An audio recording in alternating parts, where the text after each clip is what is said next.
think this video is going to change your perspective on investing in general, let alone crypto. I'm going to start it with a little example. That example is a financial crash. If there is a financial crash, like the markets completely crash, everything crashes, there is an asset that's not going to go down as bad. In fact, it might even go up in that eventuality.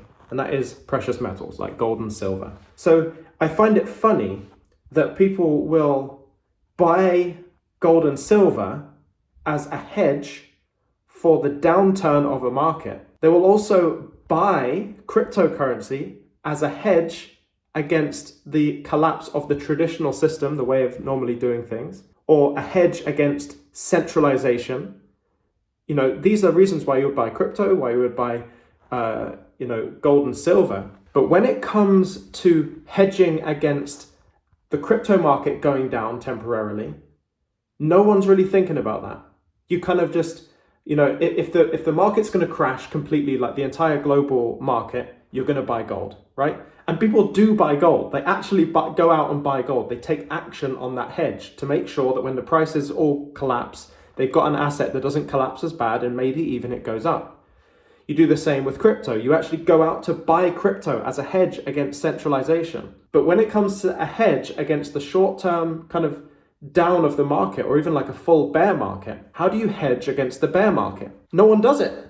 No one hedges against the bear market. They kind of just hold throughout the whole bear market and just accept the losses coming down from the top and just accept it.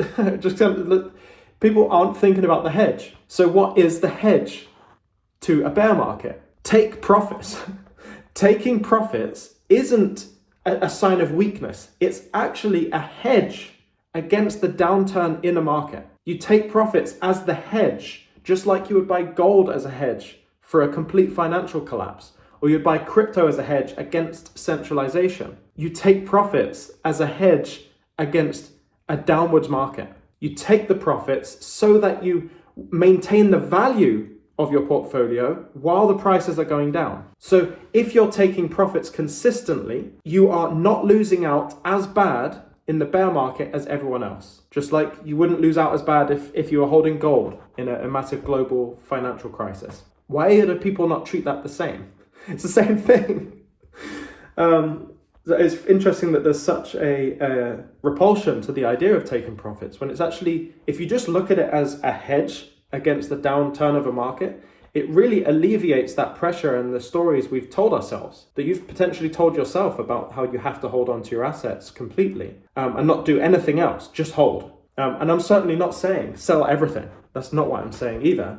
I'm saying when you hedge, you allocate a portion of your portfolio to the hedge. I think there'll be at some point a massive financial crash and the global market will go down again, just like it did in COVID, maybe even worse. And so I don't think that's going to happen 100%, but there's a portion of me that thinks that does. And there's a number there. There's a allocation of my portfolio that makes sense to buy gold in that eventuality. So that if that all does happen, then I don't lose out as bad. I'm in a better position than most people because I've hedged. Now, if we see a bull run and you're taking profits in that bull run and taking profits is hedging against what's inevitable, the price to come crashing back down. So start thinking about it like that. Like it's completely shifted. When I've had these conversations with so many people over the last 3 months or so, and I just realized, it's actually the hedge. It's just another hedge, just like gold is, just like crypto is a hedge. Taking profits into fiat is a hedge as well. It's interesting.